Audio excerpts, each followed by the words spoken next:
Bisa, Pak, bisa. Dengar silakan, Pak.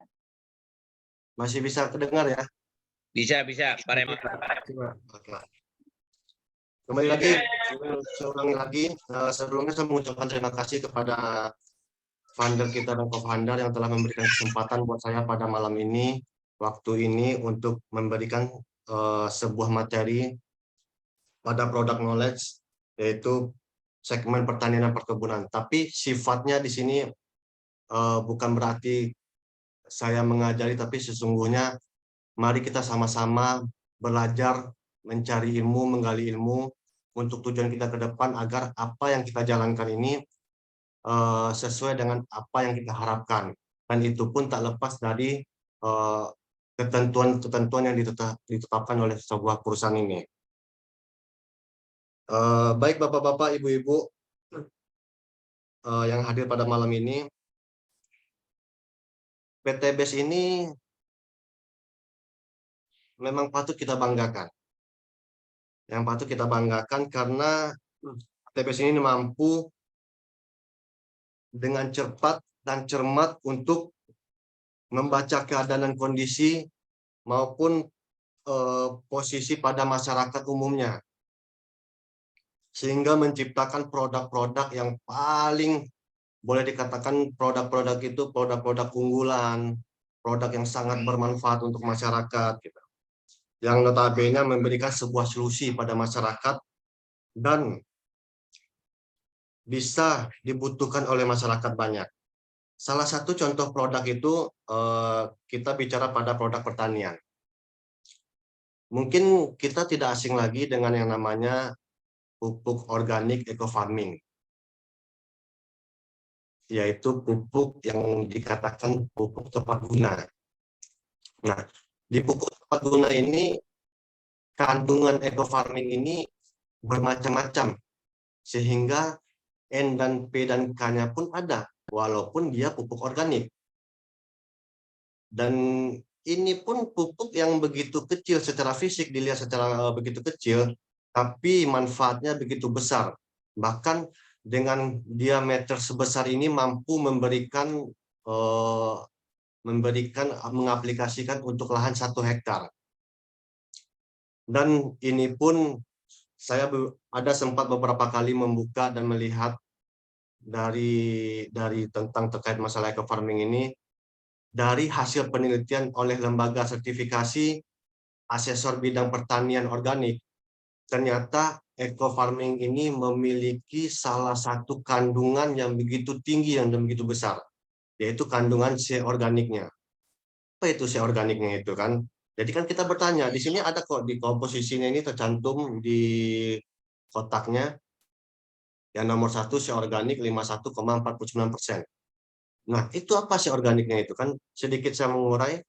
Si organik itu adalah komponen penting yang bisa mempengaruhi sifat-sifat tanah untuk mendukung pertumbuhan dan memberikan sumber organisme tanah serta memberikan pemicu ketersediaan hara pada tanaman.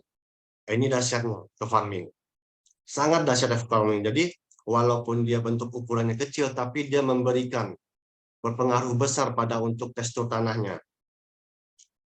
Dan si organik ini memang salah satu kandungan yang sangat vital dalam memperbaiki kualitas tanahnya. Jadi memang tanah yang baik itu akan dikasihi dan akan penuh dengan organik yang sangat tinggi. Itu yang perlu kita garis bawahi. Nah, kita tahu saat ini mungkin rekan-rekan kita, wilayah Indonesia, persentasinya itu lebih besar pada pertanian dan perkebunan. Sehingga dari hasil survei itu mengatakan sebagian tanah kita itu memang dapat dikategorikan tanah itu tanah kurus, bahasanya khusus artinya memang bermasalah semuanya. Nah, itu disebabkan mungkin salah satu faktornya disebabkan oleh yang selama ini sudah terkontaminasi dengan namanya pupuk-pupuk kimia. Dan akhirnya kandungan C organik yang ada di tanah tersebut rata-rata itu kurang menjadi 2%. Bahkan sampai saat ini pun bahkan bisa sampai menuju pada titik di 1%. Saking besarnya terkontaminasi dengan kimia. Tapi kita mencoba hal itu, mencoba untuk turun ke lapangan dengan tidak skala besar, tapi setidaknya kita mencoba merubah pola pikir rekan-rekan tani kita untuk kembali ke organiknya gitu. Dan di sini pun artinya eco farming juga kita tidak sebatas seorganik aja yang memiliki kandungannya di eco farming ini. Di eco farming ini juga ada namanya kandungannya N ada pula, P-nya ada pula, termasuk K-nya ada pula gitu. Tapi dengan skala level terkecil, itu antara 5 sampai 6%. Kandungan yang ada di eco farming, baik nitrogennya, fosfornya, kalsiumnya, itu ada di eco farming. Artinya sudah mencukupi dengan seperti pupuk kimia tunggal. Nah, di sini karena dia sifatnya organik, sehingga dari dinas-dinas pertanian itu memberikan suatu batas lah, bahasanya itu suatu batas tidak bisa melebihi dari 5 sampai 6%. Kalaupun udah lebih dari 6%, itu kategori tidak dikatakan organik. Itu yang pertama. Nah, makanya dari skala yang di 5 sampai 6% itu ada kandungan-kandungan yang berupa N dan PK-nya gitu. Rekan-rekan sekalian, di pupuk ini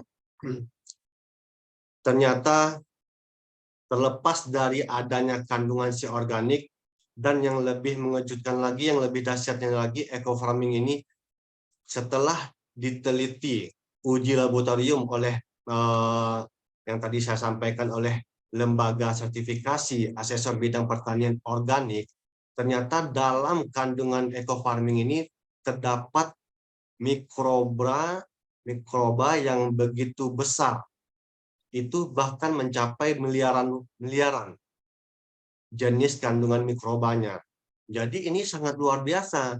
Walaupun N, P, dan K-nya itu sedikit, tapi mikrobanya ini begitu besar. Nah, bahkan bagian dari mikroba itu, dia ada tugas-tugas tersendiri. Tugas-tugas sendiri salah satunya bisa mengambil bagian nitrogen di udara dengan mencoba memberikan suatu sistem penambatan nitrogen. Nah, penambatan nitrogen ini merupakan proses biokimiawi di dalam tanah yang memainkan salah satu peranan yang paling penting, sehingga merubah sistem nitrogen atmosfer menjadi sistem nitrogen persenyawaan terhadap tanaman. Nah, inilah dahsyatnya dari eco farming ini. Makanya kita bangga terhadap PT BES. Perusahaan ini sangat cepat mengamati serta memberikan solusi terkhusus pada rekan-rekan tani kita yang ada seluruh Indonesia. Walaupun kapasitasnya kecil, tapi manfaatnya luar biasa untuk lahan-lahan kita.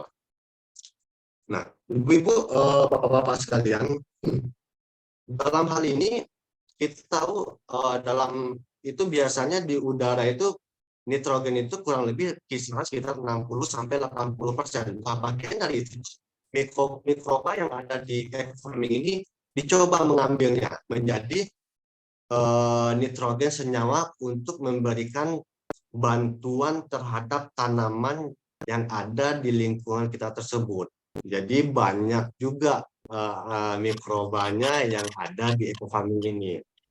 Dan kebetulan dari dinas-dinas terkait juga menguji bagaimana sih hasil dari eco farming ini, bagaimana dengan dari penelitian-penelitian yang ada. Saya pun secara pribadi selalu melihat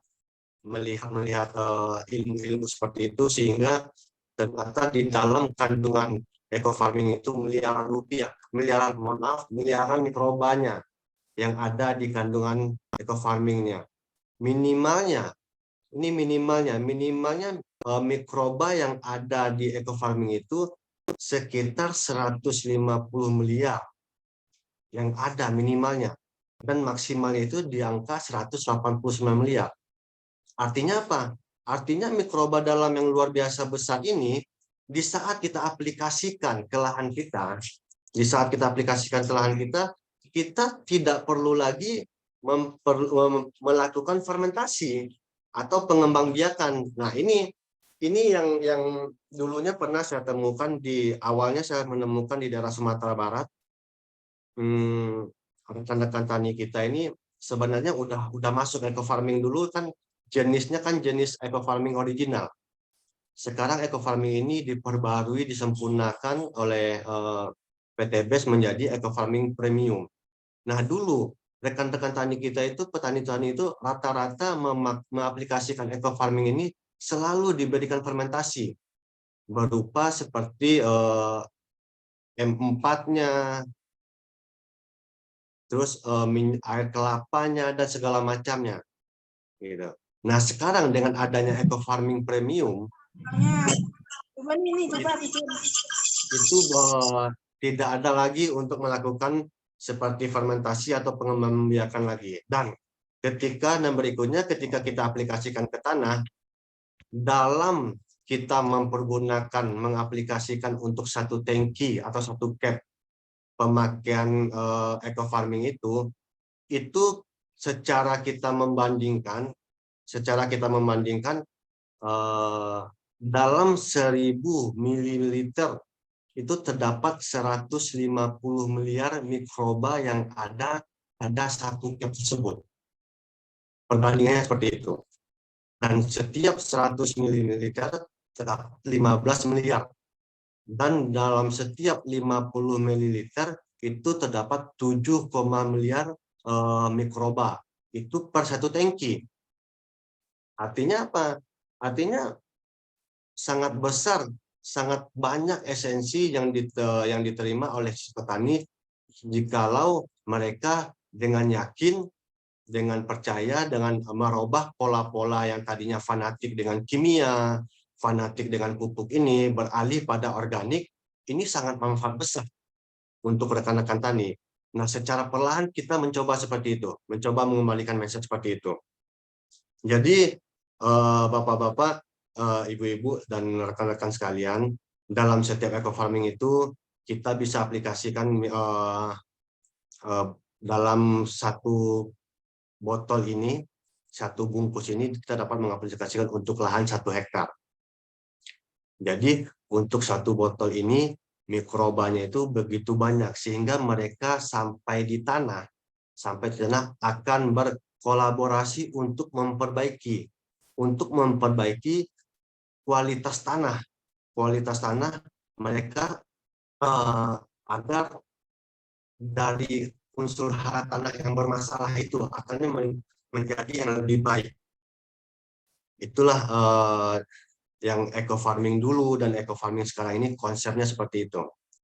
Nah, ini sekarang kita bagaimana agar kita bisa meyakini rekan-rekan tani kita, padahal sesungguhnya eco farming ini memang sangat luar biasa kandungannya. Itu kandungan yang saya sampaikan tadi itu bukan dari saya, tapi itu dari penelitian dari suatu lembaga.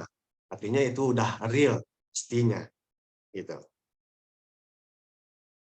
Jadi kita akan mencoba, kita selalu berjuang ke rekan-rekan tani itu merubah semuanya itu agar mereka kembali ke pupuk organiknya, gitu.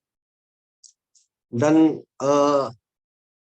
salah satu pun juga dari penelitian itu, jenis-jenis mikroba yang ada di eco farming ini bermacam-macam. Dari miliaran tersebut yang teridentifikasi oleh lembaga penelitian tersebut hanya sebatas 200 juta. Itu yang baru teridentifikasi oleh dinas terkait, gitu. Artinya ini sangat luar biasa kan, gitu kan, dengan kandungan tersebut, sehingga salah satunya yang nama jenis mikrobanya aerobnya itu sangat bagus untuk memperbaiki kadar air. Nah, itu sangat berpengaruh pada tanaman kita.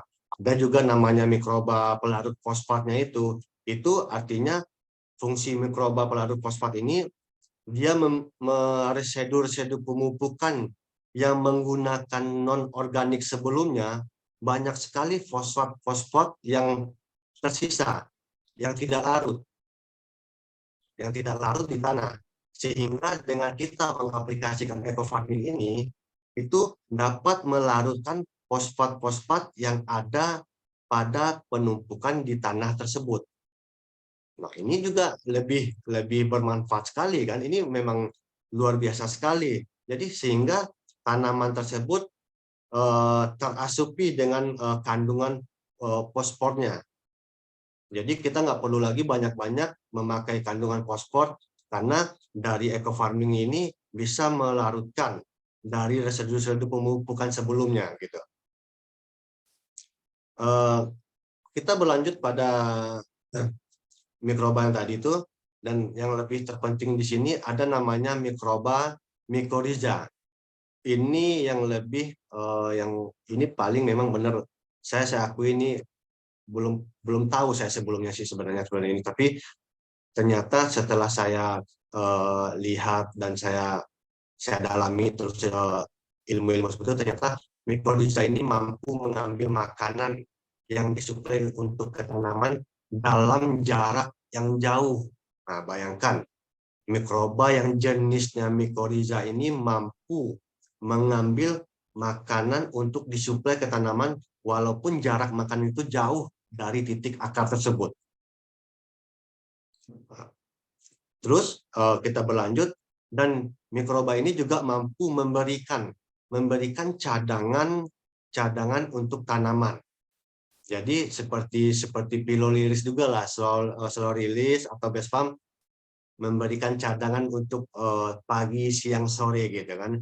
Jadi artinya ini perusahaan PTBS ini perusahaan yang sangat luar biasa.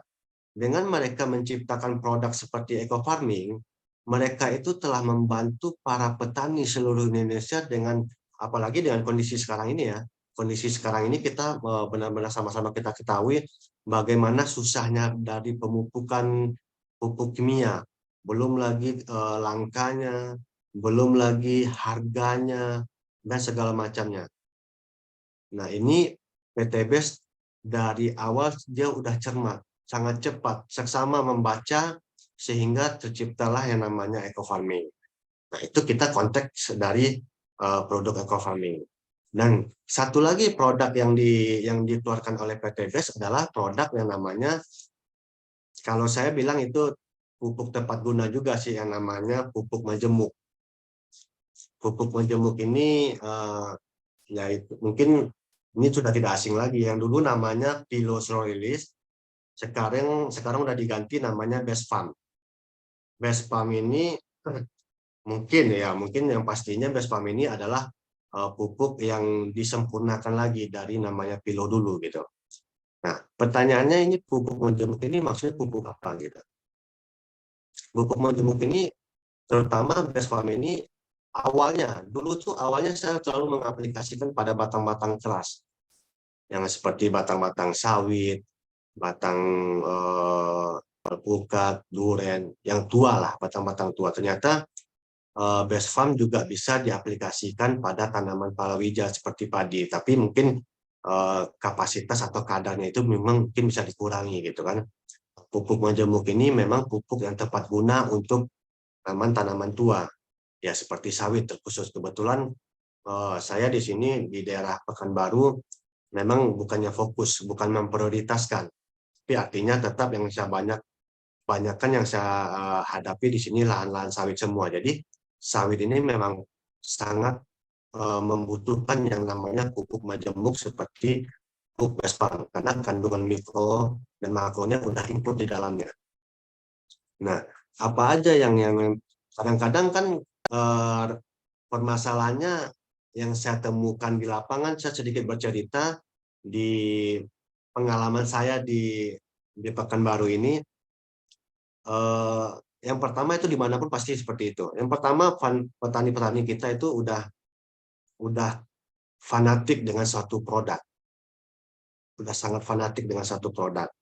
Kalau kita bicara standarnya pemupukan terhadap sawit, itu SOP-nya pemupukan itu satu pokok sawit itu PTPN itu mengaplikasikan pupuk itu satu pokok 3-5 kilo per pokok.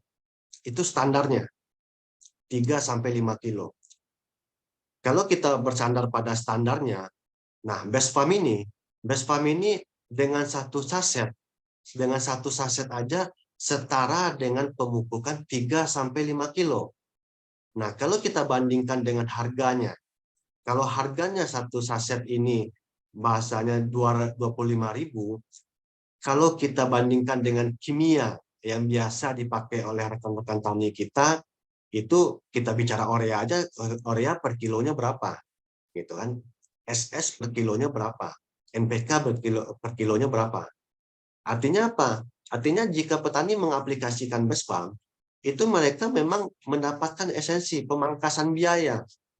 Biaya itu sangat besar dipangkas sama petani jika mereka berani mengaplikasikan BESPAM ini gitu. Nah, tertuju pada kandungan BESPAM ini, memang pupuk majemuk yang sangat tepat, yang include dengan kandungan makro dan mikronya.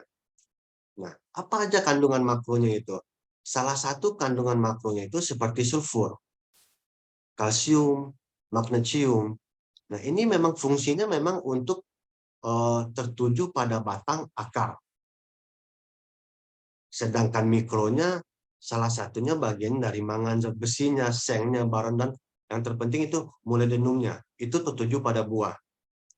Tetapi tidak semua pupuk yang non-organik yang bisa memiliki kandungan seperti itu. Sehingga makanya bahasanya itu sawit itu memang butuh pupuk majemuk yang include dengan makro dan mikronya.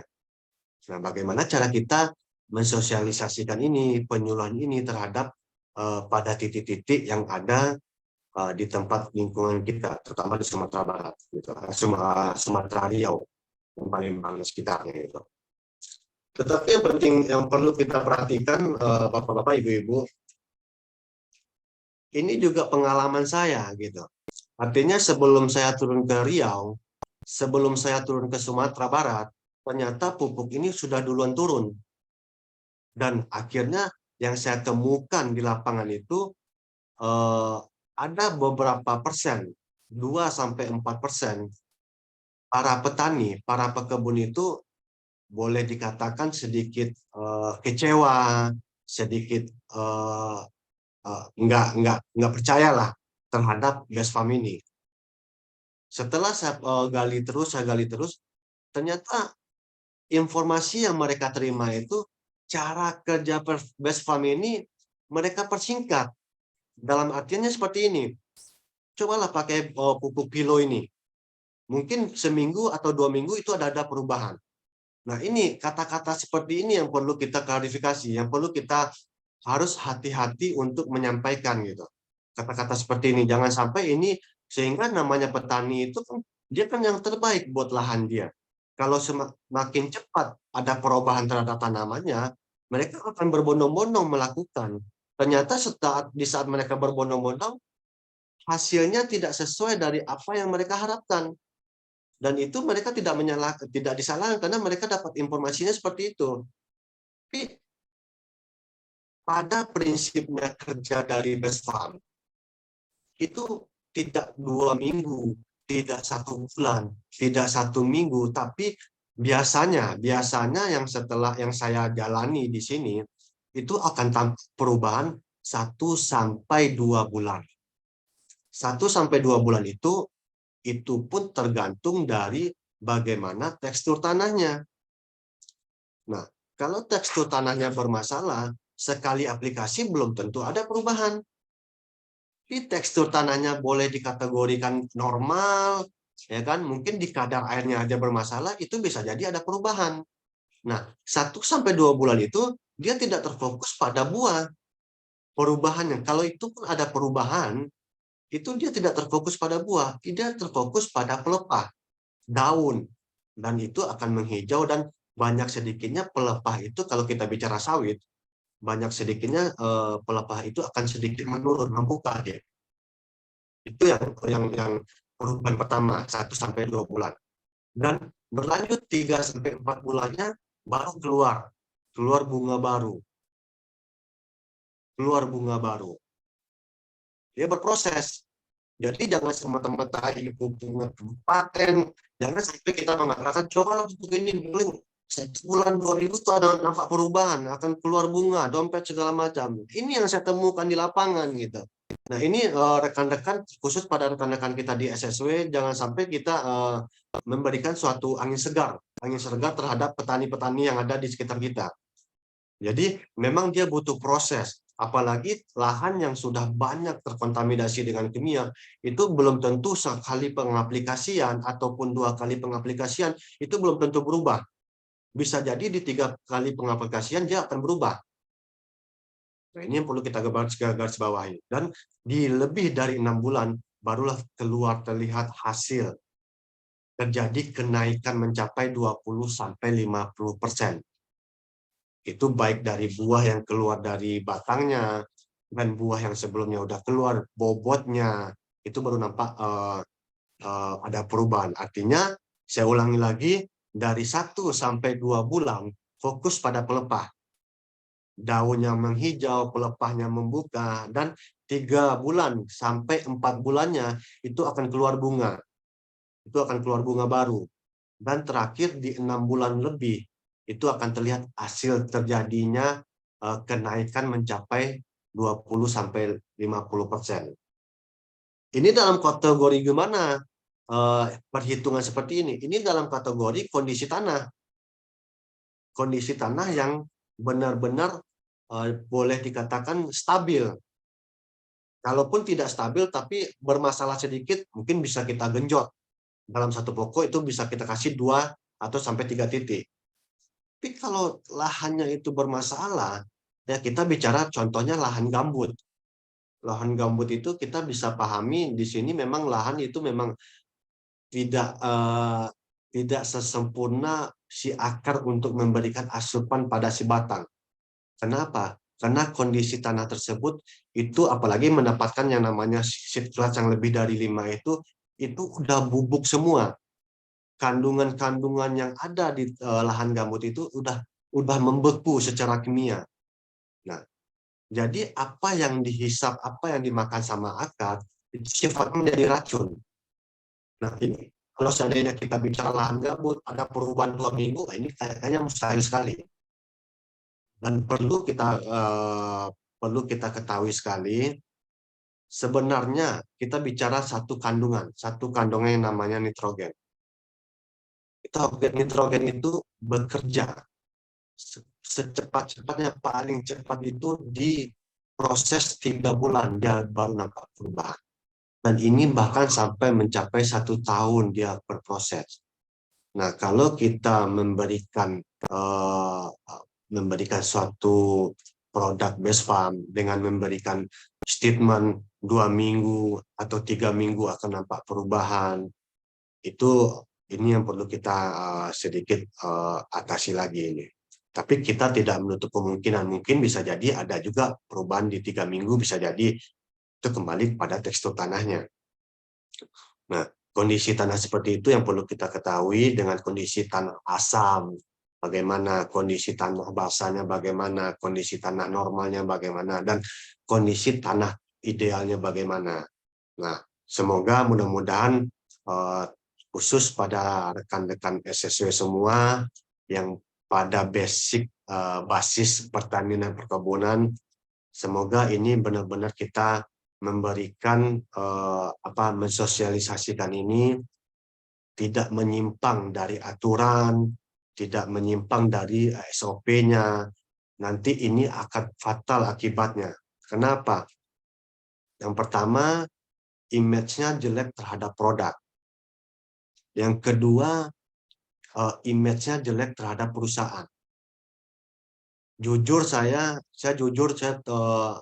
Malam ini saya bicara, saya di 3 bulan pertama di Pekanbaru dan Sumbar, kerja saya hanya mengklarifikasi. Dan saya tidak mencari orang. Dan saya tidak memberikan sosialisasi, tapi mengklarifikasi. ternyata sudah banyak orang yang tergabung di PT BES, sudah banyak rekan-rekan kita mengaplikasikan Pilo, dulunya Pilo sudah banyak mengaplikasikan eco farming original, tapi 2-4% mereka saya menemukan kekecewaan. Tapi alhamdulillah, nawa itu kita bersama-sama, niat kita baik semua, kita wajib mengklarifikasi seperti itu. Pada intinya kita tidak menyalahkan siapapun. Kita tidak menyalahkan siapapun, cuman mungkin di luar dari konteks komunitas SSW kita, apakah mereka itu dapat ilmu atau bagaimananya kita tidak tahu. Mungkin hanya sebatas bisnis mereka menerapkan seperti itu. Jadi kita tidak perlu menyalahkan. Tapi setidaknya saya hanya memberikan informasi, semoga ini apa yang saya paparkan menjadi pengalaman buat kita semua, dan di sini apa yang saya sampaikan mungkin sama-sama menjadi ilmu, mana yang itu baik, positif, mungkin kita bisa ambil semua, tapi bagi yang itu tidak baik, kita buang. Saya kira saya mungkin tidak banyak menjelaskan mungkin untuk saat ini. Mungkin dari eco farming saya bisa membahas tadi tentang terkait dengan kandungan C organiknya dan base farmnya, sedikit dari makro dan mikronya. Mungkin kita lebih banyak, kalau seandainya ada waktu, mungkin kita lebih banyak di segmen tanya jawab. Kira-kira begitu, Rizky. Ya, Pak Raymond. Ya. Baik, terima kasih kepada Bapak Afnil Herman Fernande, atau bisa dikenal dengan Pak Raymond, yang sudah mentransferkan ilmunya. Semoga apa yang sudah dipaparkan oleh beliau tadi bisa menambah ilmu kita semua dan menjadi bekal kita di lapangan nanti, dan serta bisa mengedukasi kepada mitra-mitra kita nantinya. Oke, baik Bapak Ibu, sesi selanjutnya yaitu sesi tanya jawab. Yang mau bertanya secara langsung atau via chat, boleh Bapak Ibu, silakan. Saya persilakan. Mungkin ini Pak, ada usulan dari saya Pak, karena ini ada mitra baru juga, mitra yang belum mengerti istilahnya sama sekali infonya. Tadi baru sekedar ada kandungannya, mohon nanti Pak Raymond coba tambahin sekali lagi cara mengaplikasikan eco farming yang premium dan juga base farm. Jadi langsung aja misalnya caranya seperti ini. Jadi karena ini terus terang banyak mitra-mitra baru yang betul-betul belum pernah training seperti kita gitu Pak Raymond. Coba mungkin dijelaskan kembali, terutama pada cara aplikasinya gitu. Itu saja Pak, coba ditambahin. Terima kasih Abi masukannya. Kita terfokus pada eco farming. Nah, eco farming ini sebenarnya dia tertuju pada dua konsep. Dia bisa diaplikasikan pada tanaman keras atau tanaman tua, dan dia bisa ditujukan pada tanaman palawija. Nah, kalau kita bicara tanaman palawija, itu biasanya dalam satu kapsul ini, satu tubi, kita bicaranya tubi. Dalam satu tubi ini kita bisa membuat, kalau kita bagi dia sistemnya sistem semprot ataupun kocor, eco farming yang premium ini. Sistemnya semprot atau kocor. Jadi dalam satu tubi ini kita bisa mendapatkan 6-8 cap atau tangki dengan pembagian waktunya 7 HST, 14 HST, 30 HST, dan 45 hari HST. HST ini hari setelah tanam. Jadi 7 hari setelah tanam, 14 hari setelah tanam, 30 hari setelah tanam, dan 45 hari setelah tanam. Itu kita bicara palawija. Nah, alangkah bagusnya, ini sedikit kita, alangkah bagusnya jikalau kita mengaplikasikan eco farming. Saya juga lupa tadi ada namanya eco farming fotosintesa, tapi konsepnya hampir sama. Tapi saya melihat memperhatikan fotosintesa ini lebih cenderung dia hantamannya ke tanah. Nah, jika kita bicara palawija, kalau kita memulai dari awal, saya di Sumbar, di Sumatera Barat, petani-petani seperti petani padi, cabai, petani jeruk dan setara sayur-sayuran, mereka ini saya sampaikan bahwa sebelum kita menanam, ini kalau kita bicara padi, itu sebelum kita pembibitan itu, alangkah baiknya kalau kita mengaplikasikan namanya eco farming fotosintesa. Jadi artinya gini, padi itu contohnya kita bicara di padi. Contohnya di padi. Padi itu kan kita bikin penyamaian. Sebelum kita menyamaikan bibit padi tadi, benih padi tadi, kita semprotkan dulu eco farming fotosintesa ke lahan yang akan kita sampaikan. Nah, setelah 2-3 hari setelah itu, baru kita taburkan padi tadi untuk dijadikan bibit. Kan gitu. Nah, berlanjut nantinya di 2 hari ataupun 3 hari sebelum kita mencabut benih yang udah menjadi benih yang mau kita pindahkan ke sawah. Nah, di tanaman penyamaian, di tempat penyamaian tadi, kita semprotkan lagi yang namanya fotosintesa dan eco farmingnya. Jarak eco farming dan fotosintesa itu selang 1 hari pun masih bisa kategori diaplikasikan, masih bisa. Jadi 2 hari sebelum kita memindahkan benih padi tadi ke sawah, kita semprotkan dulu itu ke benih tadi, ke lahan penyamaian tadi. Bersamaan ke titik lahan atau titik sawah yang akan kita tanamkan.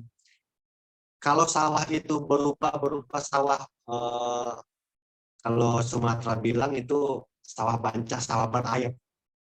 Nah, airnya itu jangan terlalu genang, sekedarnya aja. Nah, kita semprotkan itu di situ, fotosintesa ini, bersamaan dengan penyemprotan tadi di benih tadi. Nah, barulah kita aplikasikan eco farming premium ini sesuai dengan aturan yang 4 pemakaian tadi. Yang namanya 7 HST, 14 hari HST, 30 hari AST, ya kan? Bahkan sampai 45 hari. Itu terkhusus pada tanaman palawija, gitu kan, berupa padi, sayuran, sebagainya. Nah, kalau eco farming ini kita aplikasikan ke lahan tanaman keras, seperti sawit, kita bicara sawit lah dulu. Kita bicara sawit, dalam 1 botol ini bisa diaplikasikan, bisa mendapatkan 6-8 cap juga. Artinya 8 cap itu bisa menyemprotkan untuk 1 hektar sawit. Karena gini, 1 cap itu saya udah mencoba berapa kali, 1 cap itu bisa mendapatkan sekitar 15-20 pokok. Bicara 1 hektar rata-rata itu ada sekitar 120 pokok. Artinya apa? Sekali aplikasi, sekali 1 botol ini untuk 1 hektar. Nah, penyemprotan berikutnya bagaimana? Nah, ini tidak sesama lagi dengan penyemprotan yang sesuai dari palawija. Palawija kan 7 hari, 14 hari, 30 hari, bahkan sampai 45 hari. Nah, ini saya rubah yang namanya di eco farming untuk tanaman tua ini, saya memberikan eco farming ini setidaknya 3 minggu. 3 minggu berikut semprotkan lagi. Jadi setiap 3 minggu semprotkan. Bahkan sampai 2 minggu sekali semprotkan. Gitu. Karena apa? Tergantung pada lahan yang ada di tempat tersebut. Karena itu sifatnya lahan gambut, saya sedikit jor. Bahkan ke mitra-mitra saya, mungkin ada dengan finansial yang ada, mereka bahkan dalam 1 hektar itu bisa menghabiskan 2-4 botol ini. Karena lahan mereka sebagian besar lahan gambut. Jadi alangkah baiknya karena kita bicara lahan gambut itu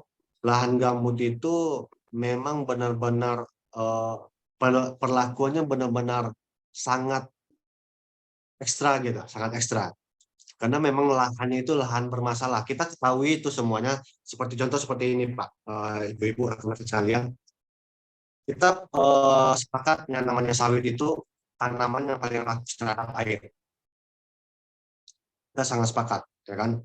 Artinya si sawit itu bisa mengasup air itu dari 8 bahkan sampai 10 bahkan sampai 20 liter per hari. Saking rakusnya tanam ini terhadap air. Nah, kalau kita bicara lahannya lahan gambut yang berawa, lahan gambut yang berawa. Ini banyak nih yang saya temuin. Dia udah berawa kan, artinya rawa itu ketersediaan air itu mencukupi, sangat mencukupi. Tergenang lah. Artinya kan si batang sawit tersebut kan sangat mudah mengambil atas ketersediaan air tersebut. Tapi kenapa? Kenapa di lahan rawa tersebut yang ketersediaan airnya cukup, ternyata sawitnya sangat bermasalah. Ternyata itu bukan faktor apapun, tapi faktor dengan termasuk salah satu faktornya itu tertuju pada kadar airnya. Nah, disitulah saya selalu menjorkan namanya fotosintesa.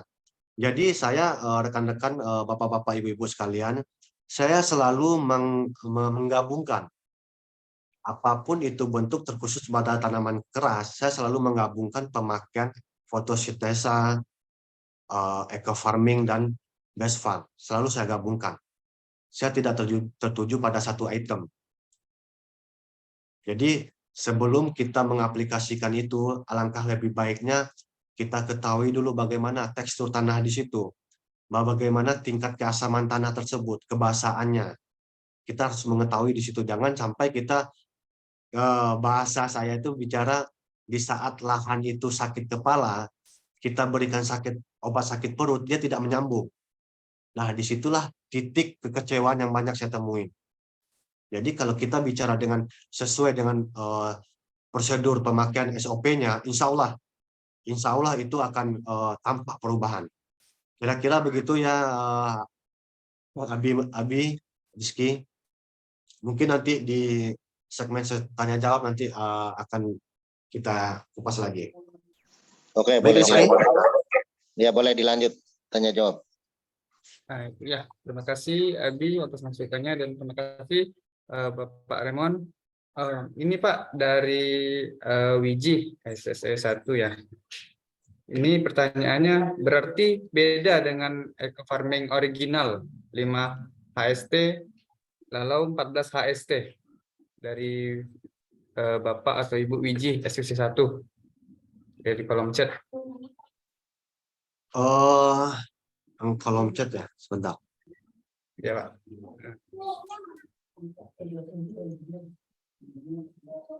Saya nanti langsung ya Mas Rizky. Ya Bu. Nanti saya tanya langsung saja. Oh iya, ya siap. Tadi bagaimana Rizky yang ditanyakan sama Ibu Wiji tadi? Boleh Bu. Assalamualaikum warahmatullahi wabarakatuh. Selamat malam Pak Raymond. Waalaikumsalam warahmatullahi wabarakatuh. Malam Ibu. Sehat Ibu ya? Alhamdulillah sehat. Setelah ketemu di Bandung ya Pak ya. Alhamdulillah Ibu. Sehat sampai tujuan, selamat ya Pak. Alhamdulillah Bu, berkat doa bersama Bu, kami selamat sampai tujuan semua. Alhamdulillah. Amin. Siap. Begini Pak, kalau untuk yang premium ini kan kebetulan saya belum pakai karena ini kan baru ya premium ini. Nah, selama ini yang saya pakai masih originalnya. Iya. Ya, nah kalau yang pakai original itu kan di 5 hari sebelum tanam, yang saya bilang tadi 5 HST itu 5 hari sebelum tanam. Kan kita kalau untuk luas lahan 1 hektar itu perlu 6 botol. Ya. Untuk lahan, yaitu khusus untuk lahan. Ya. Setelah kita fermentasikan, ya tanah maksudnya tanah yang sudah di traktor, sudah rapi, kita semprot, baru 5 hari kita tanami padi, misalkan, atau yang palawija lainnya. Terus hari yang kedua, itu di hari yang ke-14 14. ya. Kalau sesuai SOP ya. Ya. Nah, sesuai SOP. Terus di berikutnya itu kalau yang 14 hari itu udah untuk batang dan daun. Ya. Ya. Terus di situ hanya perlu 1 botol untuk 20 tangki. Ya. Nah, di premium ini tadi Bapak bilang untuk 1 tube itu hanya untuk 6 tangki. Ya, 6 sampai 8. Artinya lebih Boros. boros untuk premium. Ya. Terus di 28 hari kalau di original itu kan kita juga untuk 1 hektar hanya perlu 1 botol atau 1 tube untuk Ya. 20 tangki lagi dengan cara penyemprotan daun dan batang. Ya. Nah, terus di berikutnya di sini kan tertulis hanya per 2 minggu sekali. Artinya di 42 hari kita juga ngambil 1 tube untuk 20 tangki lagi untuk 1 hektar. Ya kan, untuk kita semprotkan lagi di daun dan batang. Ya. Terus yang terakhir di hari ke-56 itu juga kita ambil 1 botol atau 1 tube eco farming, kita larutkan juga dengan 1 liter air untuk 20 tangki. Ya. Itu cara pengaplikasian yang terakhir untuk batang dan daun. Nah, Ya. total yang dibutuhkan di sini kalau yang original itu hanya 10 tubi.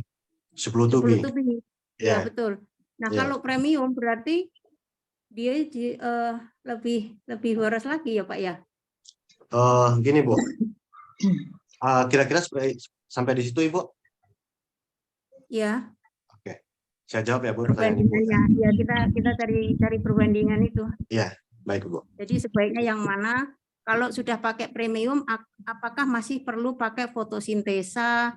Apakah perlu pakai ekoplan protektor? Seperti itu. Baik, Ibu. Baik, Ibu. Makasih, Pak. Ya, Ibu, Makasih. sama-sama, Ibu. Waalaikumsalam warahmatullahi wabarakatuh. Jadi begini, Ibu.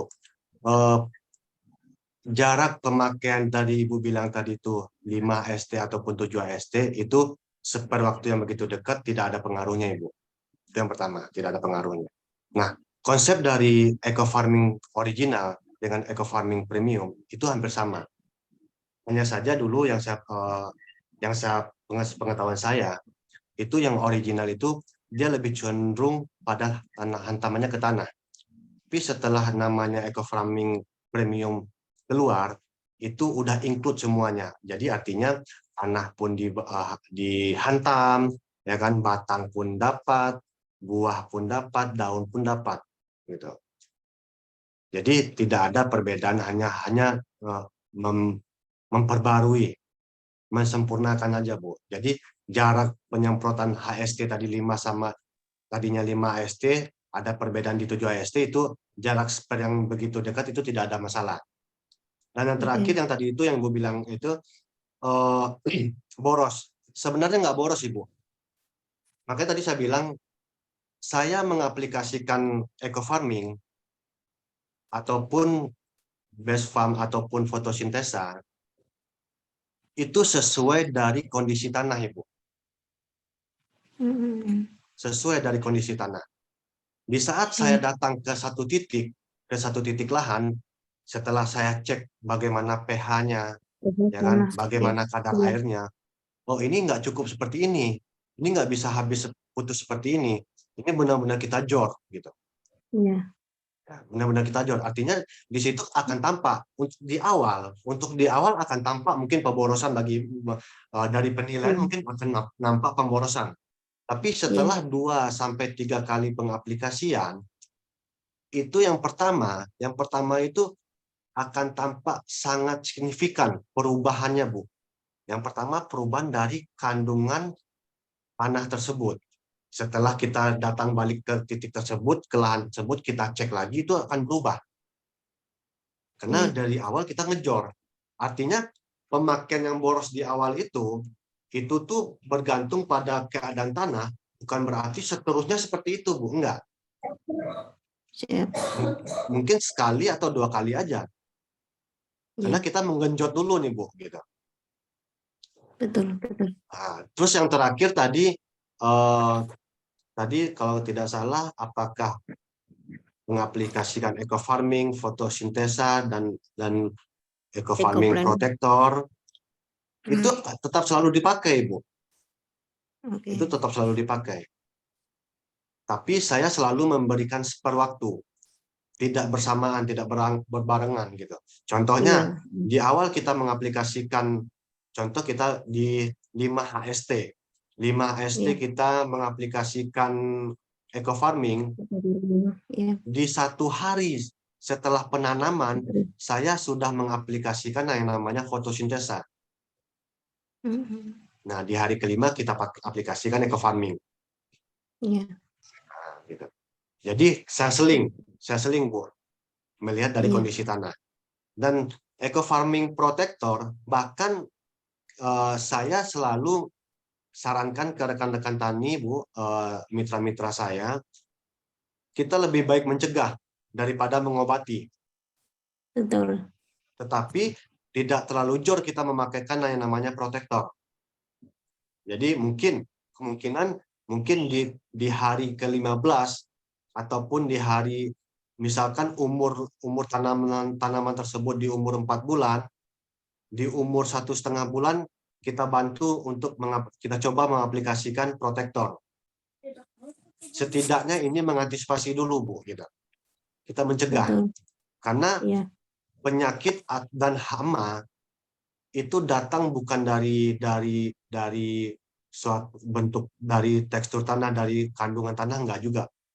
Tetapi dari iklim pun itu akan datang. Iya, iya. Sangat Betul. berpengaruh. Jadi itu yang kita antisipasi, Bu. Iya. Jadi kira-kira bisa ya, Bu, ya?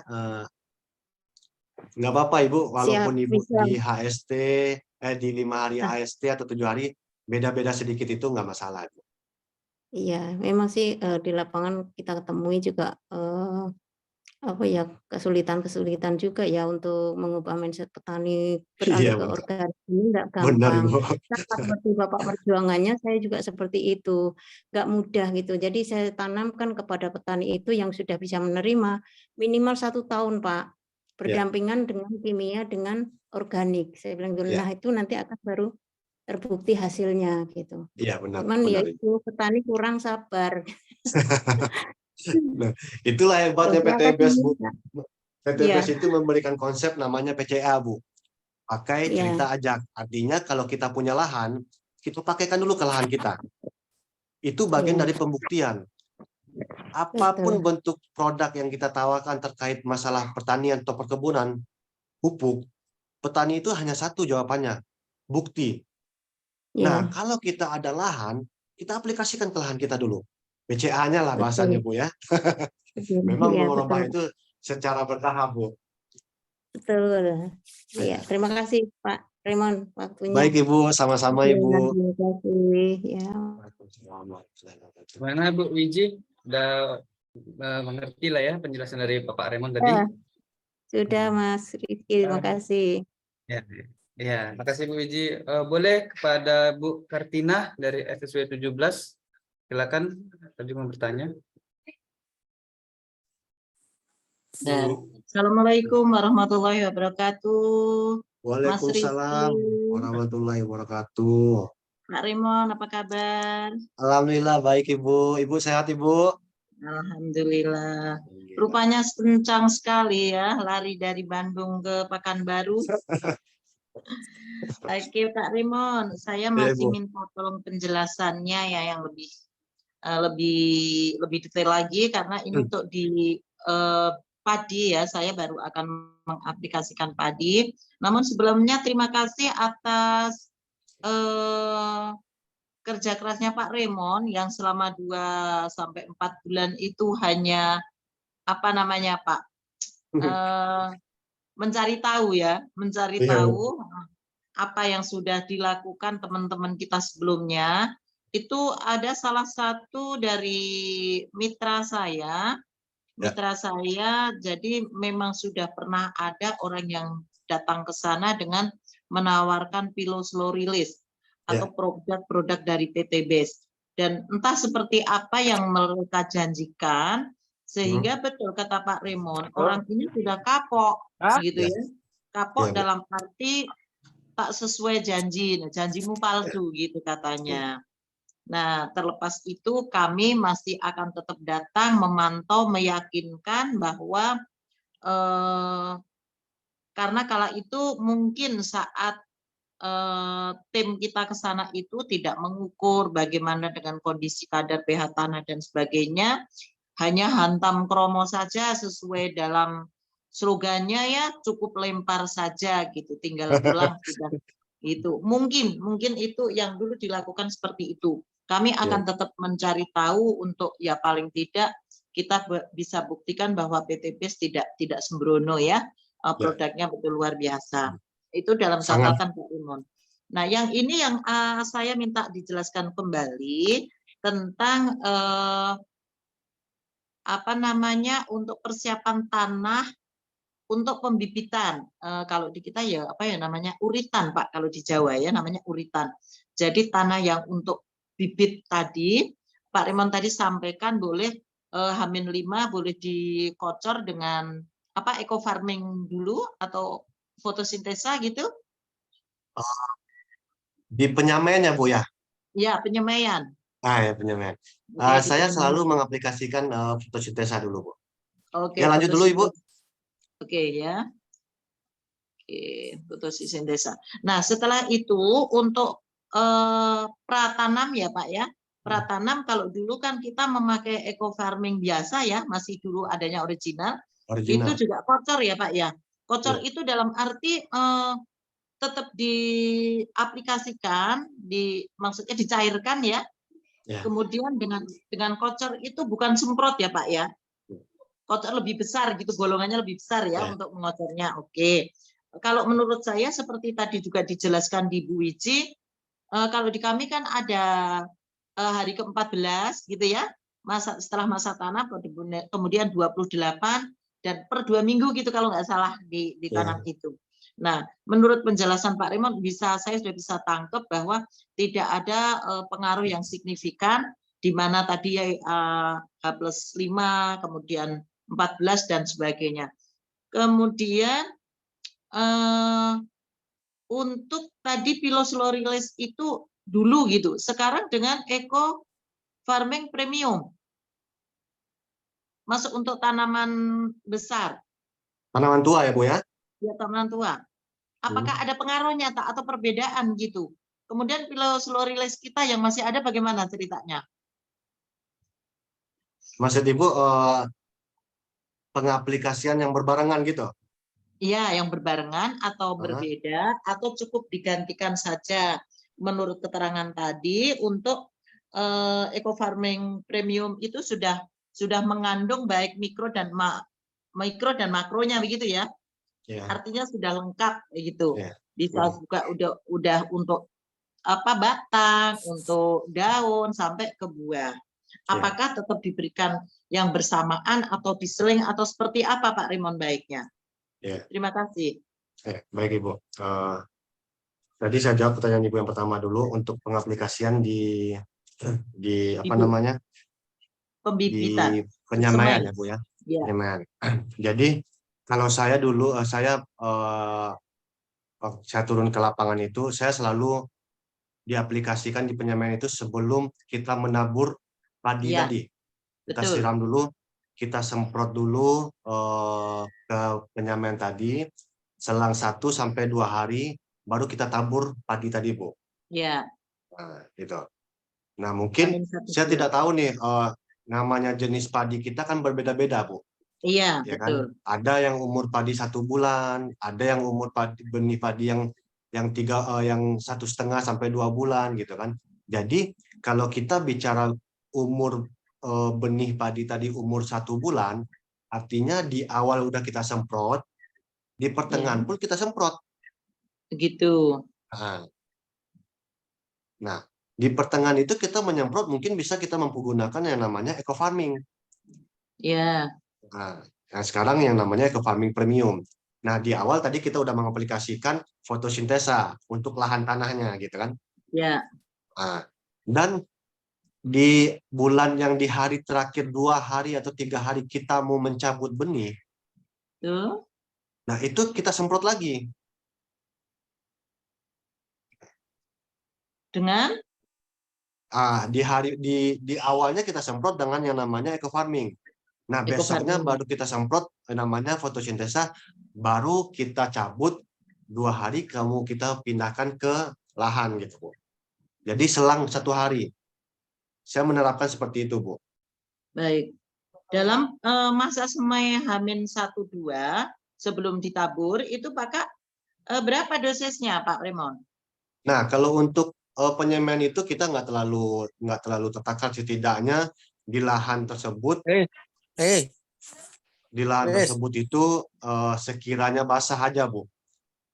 Paling dalam 1 tubi itu kan, kalau saya kan 1 tubi itu kalau kita bicara fotosintesa paling sepertiga dari sendok teh saya ambil, Bu.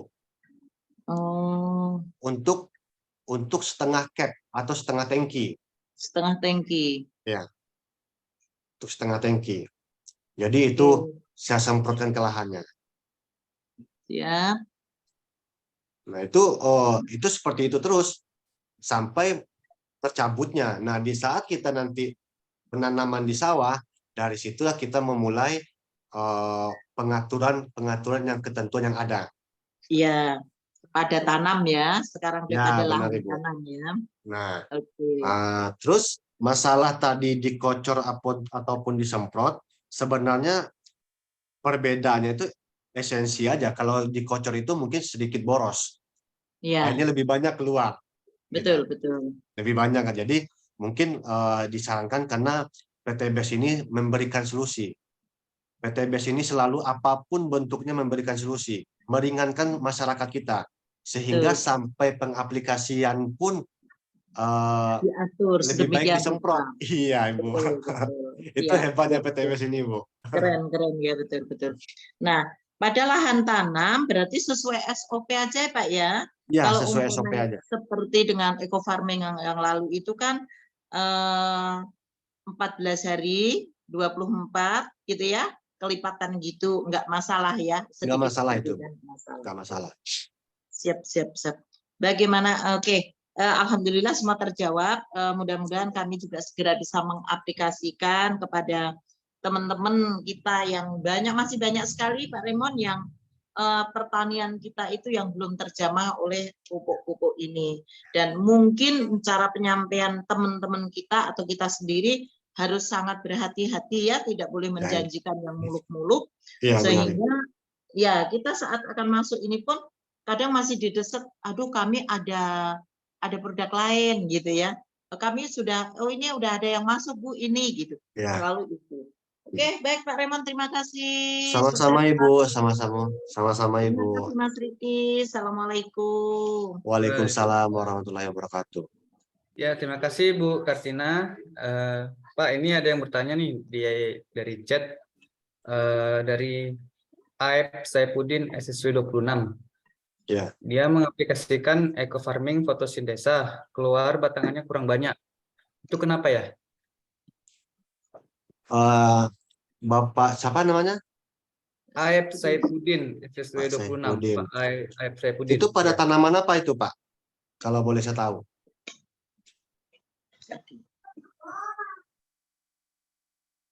Pak Aib. Halo Pak Saipudin.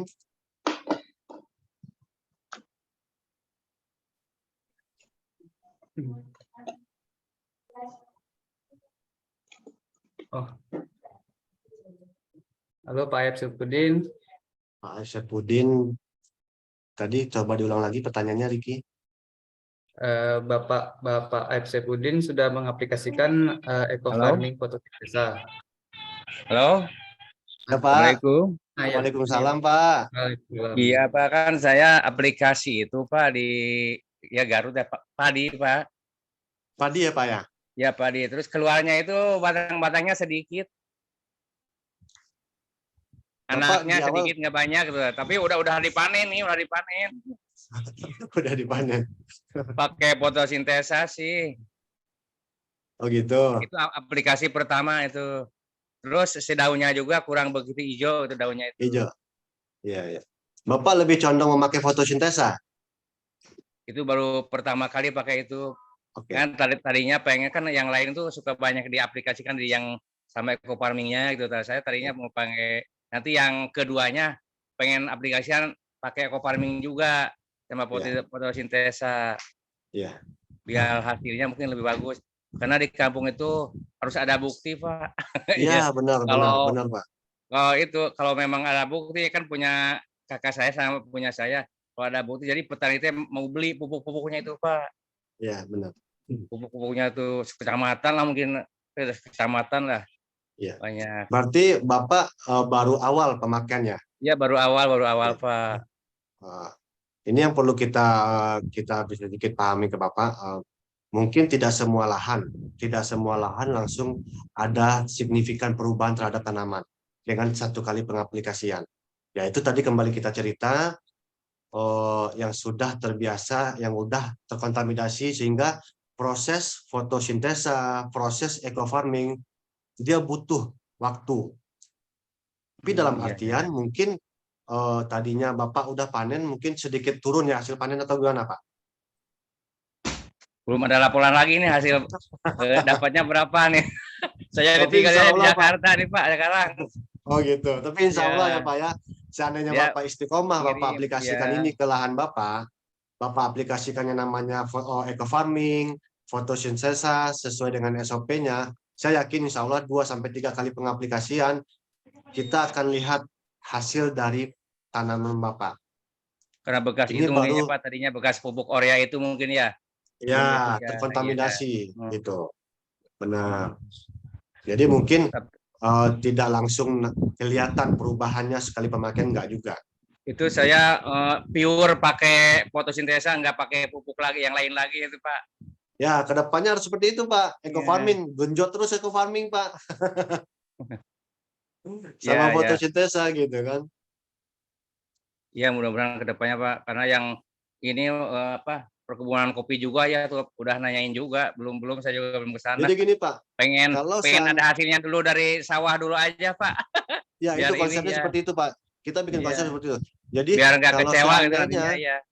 Kalau seandainya kita perlakukan lahan Bapak dengan mengaplikasikan pupuk dari PTBS, insya Allah itu sesuai dengan SOP, itu akan nampak perubahan, itu akan menjadi suatu contoh bagi lingkungan Bapak yang nantinya berpotensi akan membeli pupuk itu. Setidaknya bergabung join kemitraan. Gitu. Petani kita bukan di mana-mana, di Sumbar pun di mana-mana. Dia sifatnya seperti latah, Pak. Latah. Dalam artian di saat si A memakai pupuk ini ternyata bagus, mereka berbondong-bondong mengikutin gitu. Nah, bagaimana kita menciptakan agar masyarakat di sekitar kita ini bahasanya itu mengkiblat ke kita. Iya, betul Pak, betul. Karena lagi susah pupuk juga di kampung ya. Nah, harus ada sistemnya, harus ada apa dulu gitu. Aplikasi apa ya itu susah. Dari kelurahan tuh udah dijatah. Iya, Pak. Makanya saya juga harus berjuang benar nih dari eco farming. Iya. Bismillah Pak, Bismillah, istiqomah mengaplikasikan tempat eco saya itu memang pertanian 95% pertanian lah. Kampung saya itu.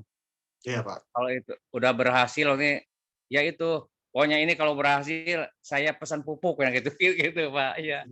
Makanya pokoknya pengen yang keduanya dulu nih, karena ini yang pertama nih belum begitu bagus ya. Nanti yang keduanya mau pakai pupuk itu lagi, mau sama eco farmingnya ya Pak. Enggak jadi masalah itu Pak ya? Enggak masalah Pak, enggak masalah. Enggak masalah Pak. Itu baru cuma sekali kan pengaplikasiannya.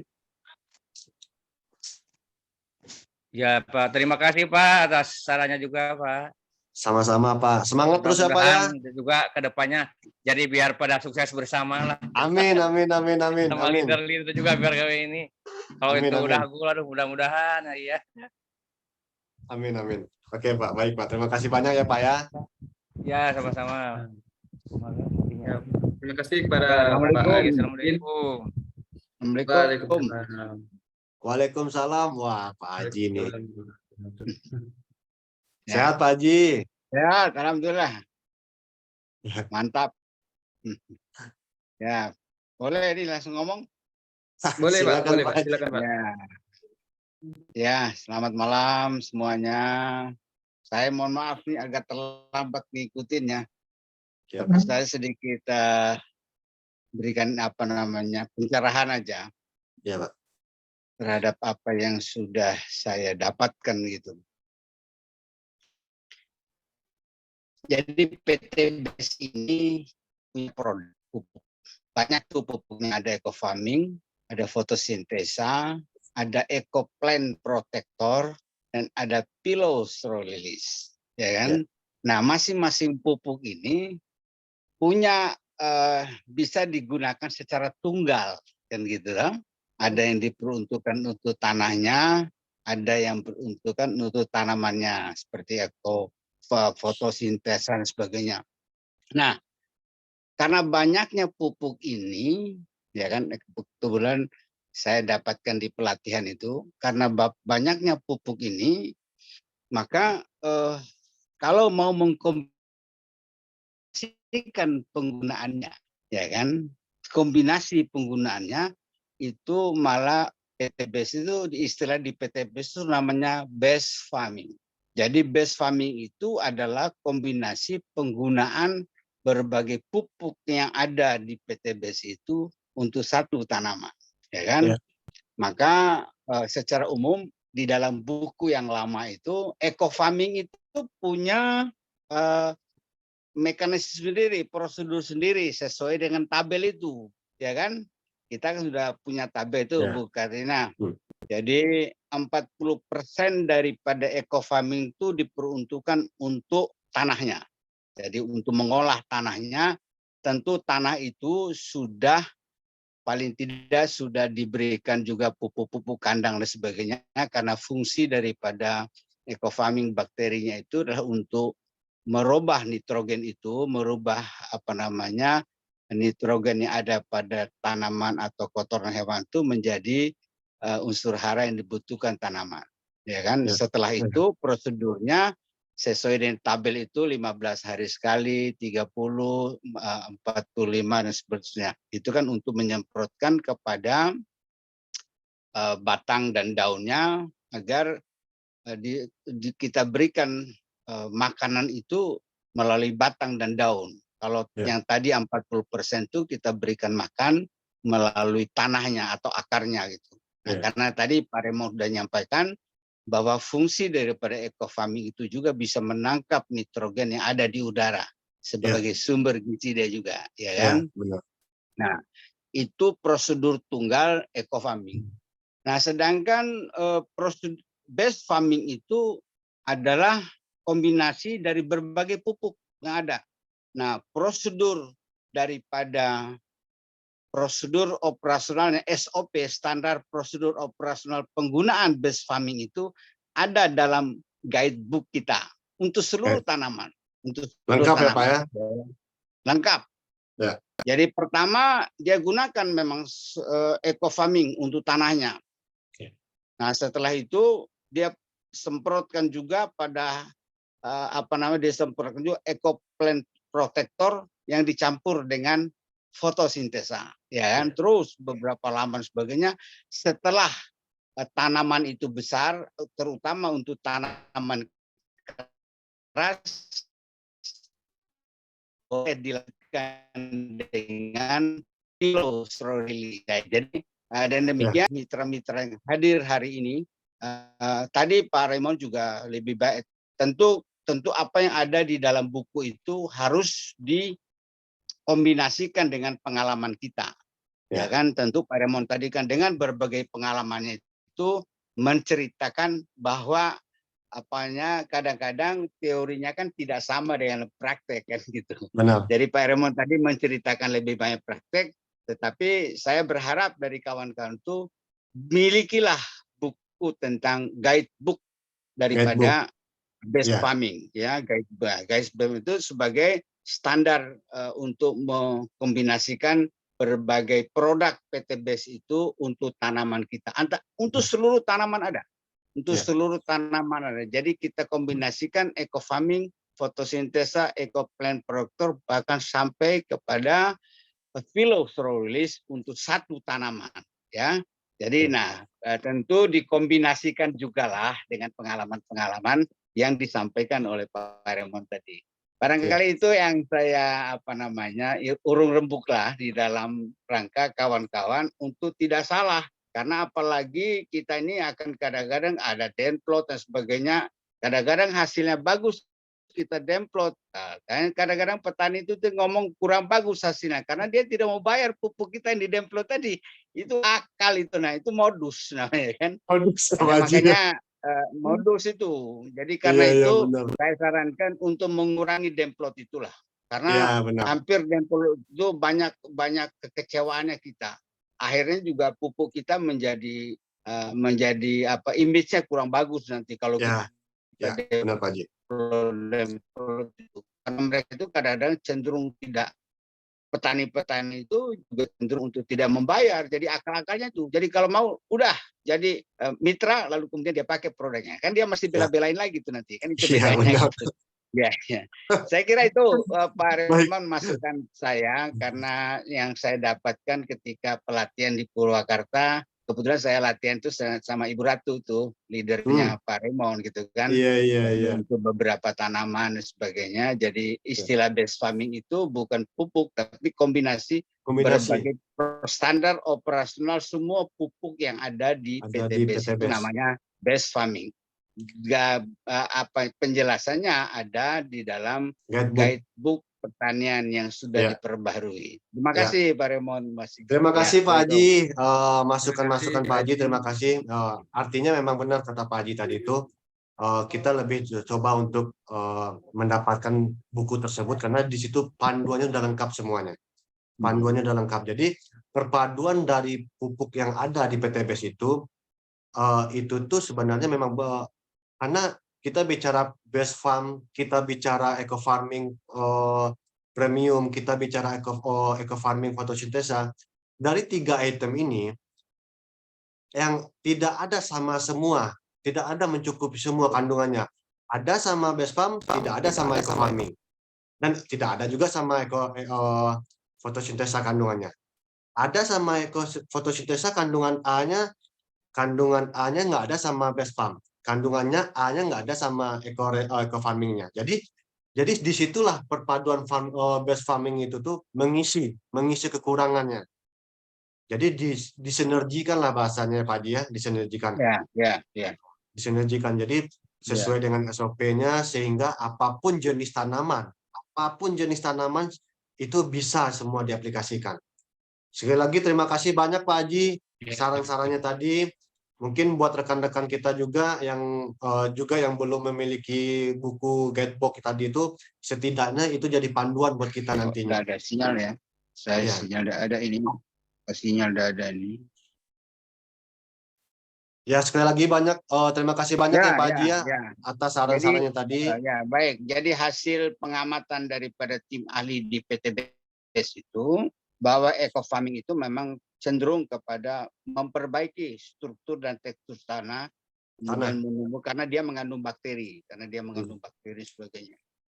Sehingga dalam best farming itu tetap ada, eco farming itu tetap ada sebelumnya, kemudian dalam rangka proses pengolahan lahannya itu, karena di situ sudah dicampur dengan kotoran hewan sebagainya. Baru setelah tanaman naik, nah itu hantam fotosintesa di tengah. Nah, setelah itu baru kalau udah gede, apalagi untuk tanam keras, baru phylloxera release. Gitu. Benar Pak Haji, benar Pak Haji. Terima kasih banyak Pak Haji. Masukannya pada Pak Budiono dari SSW 28, boleh? Silakan bertanya. Assalamualaikum warahmatullahi wabarakatuh, Pak Afnil. Waalaikumsalam warahmatullahi wabarakatuh. Mohon maaf, saya masih baru ini di biasa ini nggih, di SSW. Barangkali ada data-data ya yang kira-kira bisa mudahkan kami untuk menyampaikan ke calon gitu ya. Artinya begini, barangkali mungkin dari pengalaman yang sudah bertahun-tahun di teman-teman yang sudah bergabung, ada semacam direkod gitu ya. Artinya, oh ini sekian, penggunaan sekian, hasilnya sekian. Sehingga kita ketika ditanya di lapang, karena kita juga masih baru loh ya, sehingga kita bisa mudah menjelaskan ke istilahnya petani maupun peternak kan begitu. Itu yang pertama. Barangkali ada rekod, ada data yang kira-kira bisa kita gunakan untuk mempermudah ketika kita menyampaikan ke masyarakat. Itu yang pertama. Masyarakat, ya? Kemudian yang kedua terkait dengan mungkin secara apa nggih? Secara ilmiah itu kan ngapunten. Jadi biasanya penambahan sesuatu itu kan berbanding dengan hasil kan gitu. Artinya jumlah yang ditambahkan, artinya kan nun sewu dari sisi gramnya kan sedikit sekali gitu. Yang ditambahkan ke nun sewu. Kalau misalkan kita nambahkan, kalau pupuk kan jelas, pupuk itu kalau misalkan 6 kintal kan gitu ya, hasilnya sekian kan gitu. Ini kan gram ya, artinya gram, kemudian hasilnya ekuivalen kan sekian kan gitu. Mungkin kita juga selain yang dijelaskan tadi nun sewu dari Pak Edi ya, barangkali ada nun sewu, ada apa istilahnya yang kira-kira bisa membantu kita untuk selain ya, kalau misalkan ada data tadi lebih bagus kan tuh. Artinya secara ilmiahnya bisa menjelaskan kita kepada masyarakat itu sehingga mudah diterima gitu. Mungkin itu. Iya benar. Oke, baik Pak. Itu terkait masalah pertanian ya Pak ya? Ya, okay. Untuk mensosialisasikan ke masyarakat ya Pak ya. Nah mungkin dari upline Bapak, mohon maaf, upline Bapak siapa? Bu Fatimah. Bu Fatimah. Mungkin Bapak bisa mendapatkan dari upline Bapak nanti berupa buku guidebook tadi itu yang disampaikan Pak Edi. Nah, artinya di situ panduannya udah lengkap di situ. Gitu. Jadi untuk bicara dari pertanian kita bisa mensosialisasikan itu. Langkah awalnya sih memang benar, langkah awalnya kita mempraktekkan dulu ke lahan kita, Kalau seandainya kita belum berani untuk terjun ke lapangan langsung ke lahan orang, kita praktekkan dulu ke lahan kita. Nah, hasilnya sempurna, baru kita berani turun. Karena kita udah tahu aturan-aturan mainnya. Ya kan? Jadi kalau seandainya Bapak langsung turun ke lapangan, ditambah belum ya mohon maaf sebelumnya belum ada bekal lah bahasanya Pak ya, belum ada bekal sehingga nanti pemahamannya salah, hasilnya pun nanti akan fatal akibatnya. Itu yang perlu kita atasi dulu Pak. Mungkin dari Ibu Fatimah nanti bisa Bapak dapatin itu ketentuan-ketentuannya. Baik itu ketentuan paduan buku guidebook-nya ada di situ Pak. Oke. Cuman data yang barangkali teman-teman punya ada rekodnya gitu dari pengalaman. Data hasil dari aplikasi tanaman gitu Pak ya. Ya. Nah, jadi gini, saya banyak data Pak. Saya banyak data dan hasilnya pun banyak dari saya yang setelah saya aplikasikan di Sumatera dan di Riau. Baik itu tanaman tua ataupun tanaman muda. Hasilnya ya Pak ya, kita bicara hasilnya ya setelah pakai aplikasi. Tetapi saya tidak berani memberikan data hasil dari ini. Kenapa? Ke yang lain, ke daerah yang lain, dengan alasan tekstur tanah kita berbeda-beda. Gitu. Tekstur tanah kita berbeda-beda sehingga cara mengaplikasinya pun kita mungkin berbeda-beda juga. Tadinya awal kita mempergunakan eco farming, kalau di sini kita gunakan dulu fotosintesa, kan gitu. Oke, berarti ngapunten, sebelum kita aplikasi kita harus punya pengetahuan tentang tanah itu bagus apa enggak gitu ya berarti di lapangan. Itu yang terpenting Pak. Yang terpenting itu sekali Pak. Itu caranya pripun ngapunten? Jadi biar nanti jadi ada share mungkin juga. Bapak bisa mendapatkan berupa alat yang namanya alat ukur alat pH tanah. Alat pH tanah di situ mungkin Bapak bisa mempelajari bagaimana tingkat keasaman tanah, ya kan, bagaimana tingkat kebasahan tanah sehingga ya andainya tanah tersebut tingkat keasamnya tinggi, langkah apa yang harus kita lakukan gitu. Makanya ketemu tadi bicara saya tadi itu, di saat lahan tersebut mengaplikasi sakit kepala, kita berikan obat sakit perut, dia tidak nyambung. Gitu. Jadi kita Terus, benar-benar nggih, aplikasinya itu di pertama itu berapa persen nggih? Kalau dia sudah biasa pakai pupuk kimia gitu ya, itu langsung diputus atau ada kombinasi gitu? Biasanya jenengan. kalau saya mengaplikasikan di sini memang agak sedikit saya kasih jor dulu, Pak. Saya lebih cepat untuk membongkar semuanya, artinya merubah semuanya konteksnya gitu. Tadi bahasa Ibu Viji tadi itu agak sedikit boros memang, karena lahan di sini itu lahan benar-benar lahan yang kandungannya tuh memang sangat minim. Tapi belum tentu di daerah Bapak, di daerah Jawa kan, nggak mesti harus jor. Tapi dengan catatan, karena Bapak di awal sudah terkontaminasi dengan kimia, sudah selama ini memakai kimia, setidaknya jangan sampai punya persepsi sekali pengaplikasian produk PTBS langsung ada perubahan, itu kita bungkus dulu seperti itu. Kita bungkus dulu seperti itu. Tetapi seandainya Bapak aplikasikan 2-3 kali, mungkin itu insya Allah akan nampak perubahannya, Pak. Kira-kira begitu, Pak. Oh gitu ya. Soalnya gini, kebetulan saya ada janjian sama petani kentang ini. Ya biasanya kalau kentang itu kan sudah full kimia ya. Kimia, kemudian juga ini bahkan tiap malam itu ya, tiap habis subuh sudah disemprot itu. Kentang, bawang itu sangat kental dengan pestisida itu, Pak. Sangat kental sekali. Nah, itu insya Allah nanti saya yakin Bapak sangat bisa untuk merubah mereka itu beralih. Nah, Bapak harus artinya Bapak perlahan-lahan lah, perlahan. Berapa kali ya biasanya berapa kali aplikasi baru kelihatan tuh. Artinya gini, kalau kita download 500 meter gitu ya, mulai kita awal pengolahan tanah, kemudian tanaman, baru plant protector ya itu ya. Itu satu paket gitu, itu sekali musim itu kelihatan belum ya? Artinya kita mungkin istilahnya langsung pisah gitu dengan tidak sudah langsung semuanya pakai gini, nggak pakai kimia gitu. Berdampingan Pak, masih berdampingan dulu sementara ya. Oh gitu ya. Berapa persen Bu? Ya kimianya 25% lah Pak. Ya. 25% ya. Jadi saya kalau di Sumbar saya tidak pernah untuk mengatakan di saat teman-teman udah memakai organik, jangan coba-coba memakai kimia lagi. Saya tidak, hal kata-kata seperti itu saya tidak ucapkan. Tetapi setidaknya di saat teman-teman udah mempergunakan organik, tadinya mereka mempergunakan kimia 10%, silakan aplikasikan kimia, tapi setidaknya dari 10% itu kita jadikan 2,5%. Gitu ya. Jadi kita yang ganti pertama 25%. Yang pertama kita perlahan, mereka tidak akan bisa langsung drastis. Tidak akan pernah langsung drastis untuk beralih dari kimia ke organik. Itu udah pasti kita yakini itu, Pak. Tetapi kalau mereka ingin berubah ke organik secara perlahan, nah kimia mereka akan tetap pakai. Rata-rata seperti itu. Nah takarnya bagaimana takarannya?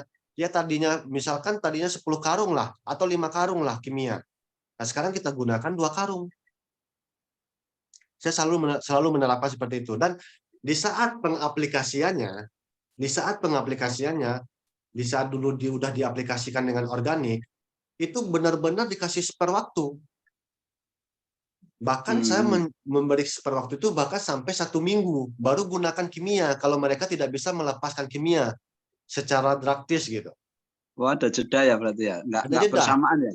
Kalau bersamaan, itu kita udah pasti kalah, Pak. Mikroba yang saya sampaikan tadi itu udah pasti mati semuanya. Kalah kita.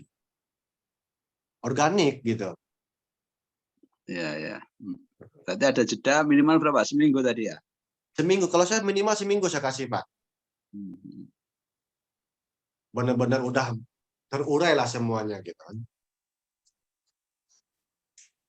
Oke. Tapi nun sewu pengalaman di Sumbar itu berapa kali aplikasi sudah kelihatan? Saya salah satu petani saya itu Pak di daerah Bukit Tinggi itu tanaman cabai. Cabai dari awal sampai akhir itu memang mereka dan ditambah keyakinan beliau juga sehingga di awal mereka mempergunakan pupuk kandang di lahannya, udah gitu dibungkus dengan musa, setelah itu diaplikasikan fotosintesa, bahkan eco farming pun disiramkan sama beliau ke pupuk kandang tersebut, difermentasikan di situ, disimpan berapa minggu. Artinya semua proses pemupukan yang ada di lahan cabai tersebut itu dia menggunakan organik. Nah, itu dalam pengaplikasian 5-6 kalau cabai itu memang harus banyak penyemprotan itu Pak. Cabai itu memang harus banyak penyemprotan. Itu mereka beliau itu udah nampak hasilnya sehingga batang cabai itu sampai setinggi pundak saya Pak. Batang cabai itu gitu. Proses pemupukan semua itu walaupun difermentasi dengan pupuk kandang segala macam itu memang organik. Bahkan fotosintesa, eco farming itu disiramkan ke pupuk kandang itu ditutup sehingga hampa udara di situ. Berapa minggu baru dibuka. Nah, baru itu ditabur ke lahannya. Konsepnya seperti itu. Difermentasi ya. Ya. Oke, makasih Pak Afnil. Baik Pak, sama-sama Pak. Terima kasih banyak. Terima kasih Pak Budiono. Selanjutnya Bu Tika dari SSW 32, boleh bertanya? Terima kasih Pak Rifki. Assalamualaikum Pak Herman dan Pak Rifki. Waalaikumsalam warahmatullahi wabarakatuh. Kebetulan saat ini saya berada di Kampung Sibuan ya, perbatasan antara Riau dan Sumatera Utara. Seperti Iya, itu. Bu. Iya. Saya sudah mengaplikasikan eco farming dan best farm ya. Kalau sekarang yang pertama kali saya memakainya Piloslorillis. Ya. Itu. Memang saya aplikasikannya Desember, alhamdulillah April saya sudah merasakan hasilnya, yaitu buahnya besar dan padat. Sebelumnya kan buahnya itu mudah berguguran gitu ya. Kalau di kampung kami disebutnya berondolan seperti itu kan ya. Yeah.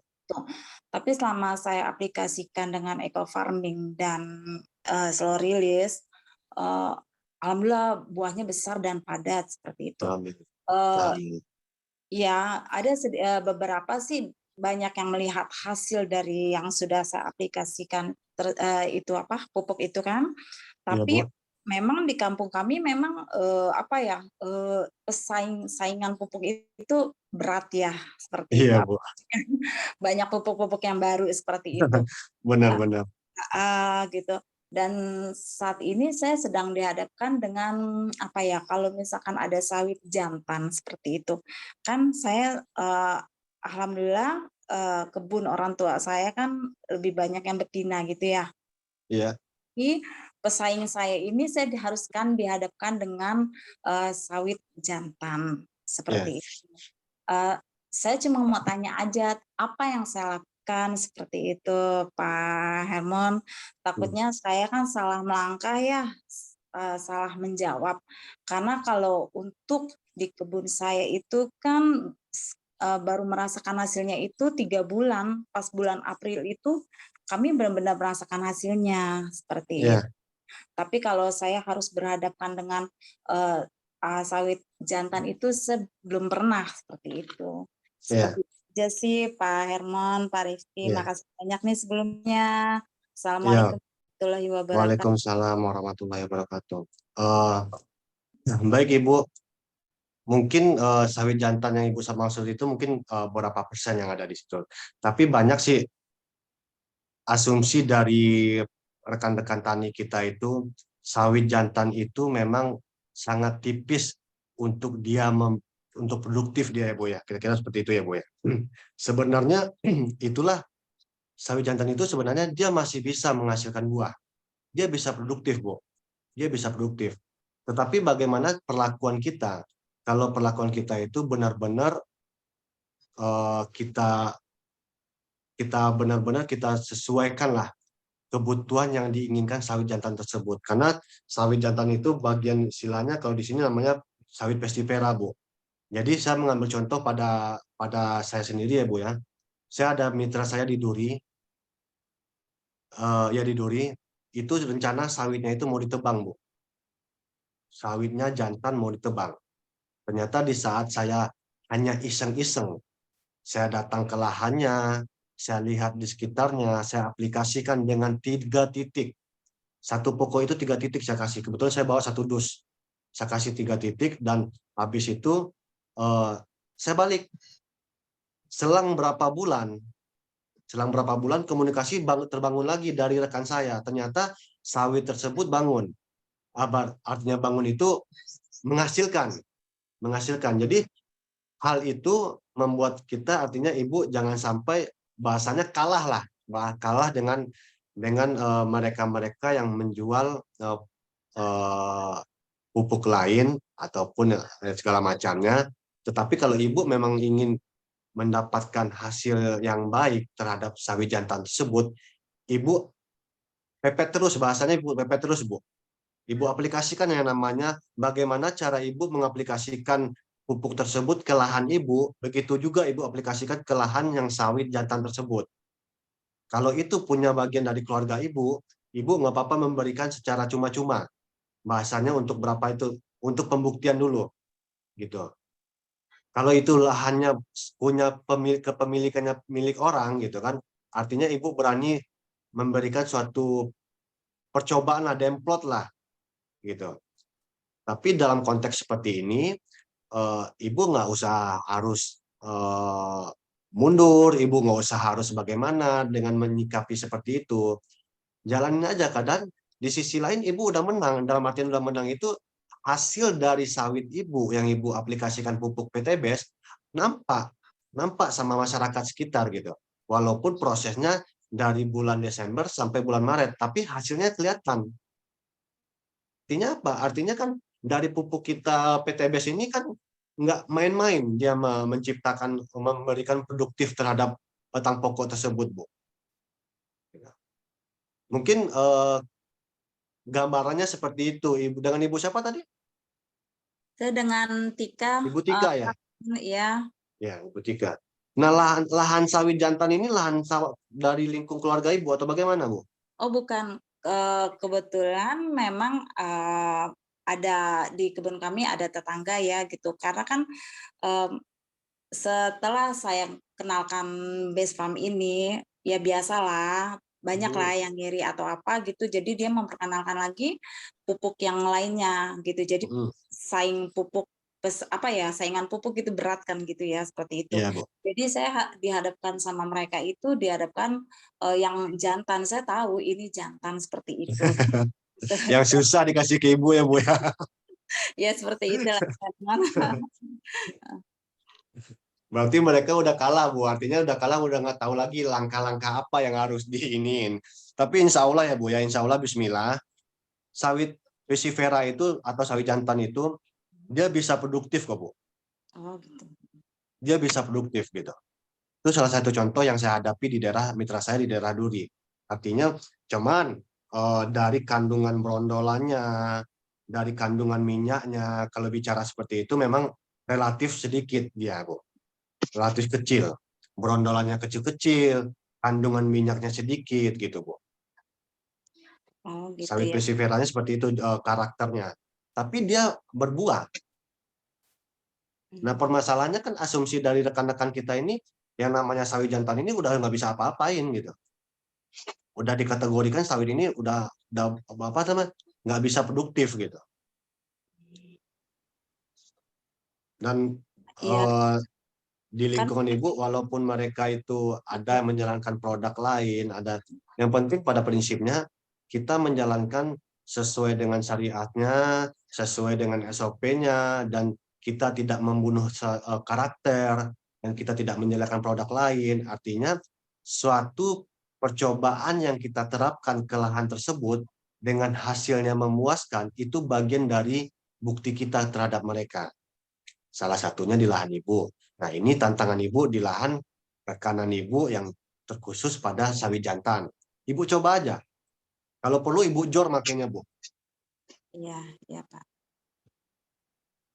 Oh, seperti itu ya. Baik, terima kasih banyak ya Pak Hermon. Terima kasih. Iya, Bu. Sama-sama Ibu, sama-sama Ibu. Ya, terima kasih kepada Ibu Tika. Ini Pak Remon ada yang bertanya lagi dari Natia SSW 25 dari Hong Kong. Wah, jauh ya. Iya, dari Hong Kong, di kolom chat. Ya. Beliau menggunakan eco farming original dan berhubung tidak mencukupi untuk menyemprot padi, beliau menggunakan pupuk kimia. Selanjutnya beliau menggunakan juga pupuk fotosintesa karena tidak mencukupi tadi dari eco farming original. Kira-kira ada pengaruh nggak buat padi? Begitu pertanyaannya, Pak. Dari hasil sih kita belum tahu pengaruhnya nggak gimana, Bu. Tapi kita tidak tahu nih. Kalau kita membandingkan, sedangkan kita ingin membandingkan hasil dari panen kita ya, Bu ya. Hasil panen kita di saat kita memakai pupuk organik dan hasil panen kita di saat menggunakan pupuk kimia. Nah, perbandingan ini kita belum bisa menilai. Tapi untuk pemakaian yang Ibu terapkan tadinya eco farming, original, terus sudah gitu dengan spare waktu tertentu Ibu pakaikan lagi pupuk kimia, setelah itu dengan spare waktu tertentu Ibu pakaikan lagi fotosintesa. Artinya selagi itu dikasih batas waktu itu tidak masalah.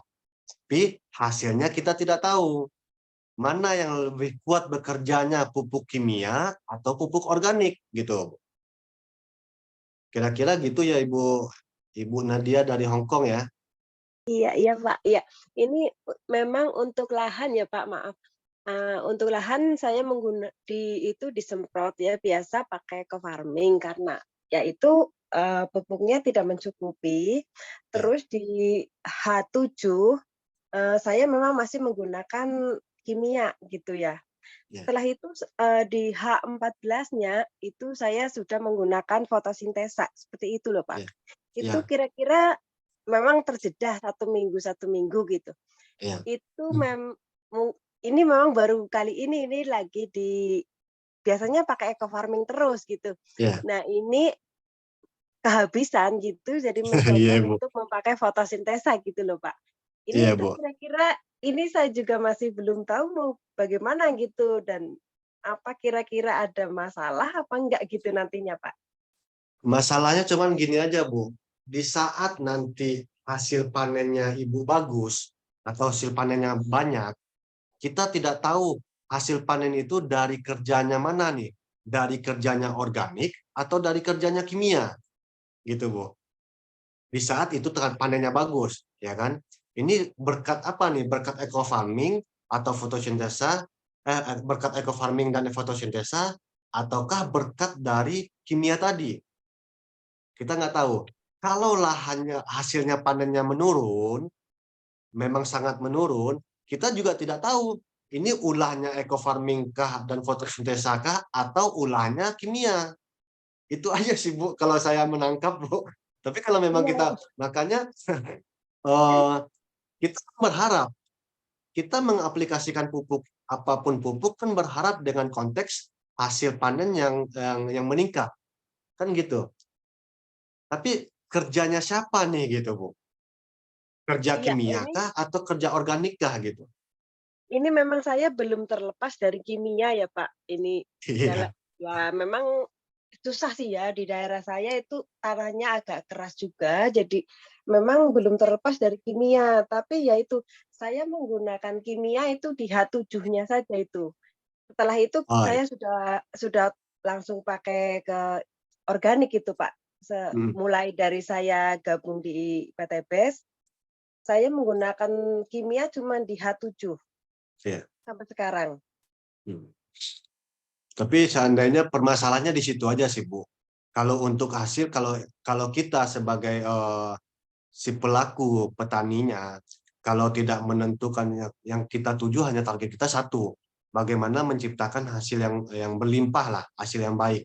Artinya mau kerja ini mau kerja organika ini atau kerjakan kimia kah ini, itu mungkin bagi petani tidak peduli. Yang penting hasilnya bagus. Cuman kita tidak tahu aja mana nih yang potensi siapa nih yang besar di sini gitu. Iya. Tapi hanya Nah, sebatas untuk untuk mengkonsumsi. selama ini sih hasilnya bagus, Pak. Cuman kalau lagi nggak ada tikus gitu. Tapi kalau lagi ada tikus ya alam gitu. Tapi Iya, Bu. kalau nggak ada tikus, alhamdulillah hasilnya bagus gitu. Iya. Berarti hambanya banyak juga di situ, Bu ya? Iya. Tapi yang paling parah yaitu tikus karena memang nggak bisa dikendalikan gitu, Pak. Iya, benar. Nggak apa-apa, Ya Ibu. Kalau seandainya Ibu mengaplikasikan perpaduan dari kimia dan organik, itu pun secara saya pribadi tidak ada larangan. Tapi saya hanya meminta kalau seandainya Ibu dipadukan seperti itu, yang pertama yang perlu kita atur seperwaktunya.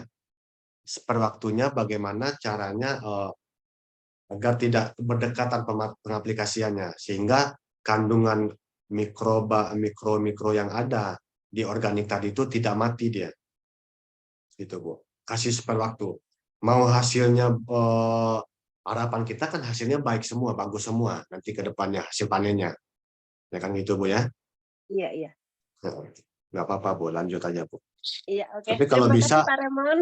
ya, baik Ibu, baik. Assalamualaikum. Waalaikumsalam warahmatullahi wabarakatuh. Ya, terima kasih pada Bu Nadia dari Hong Kong ya. Iya, terima kasih Mas Rizky. Iya. Baik Bapak Ibu semua, berhubung waktu sudah habis ya. Baik, untuk sesi tanya jawab saya tutup malam hari ini. Terima kasih pada Bapak-Bapak, Ibu-Ibu yang sudah hadir pada Zoom malam ini. Mohon maaf jika dalam penyampaian saya ada kesalahan serta kekurangan. Kami undur diri karena kesempurnaan hanya milik Allah Subhanahu wa taala. Sekali lagi terima kasih. Wassalamualaikum warahmatullahi wabarakatuh. Waalaikumsalam warahmatullahi wabarakatuh.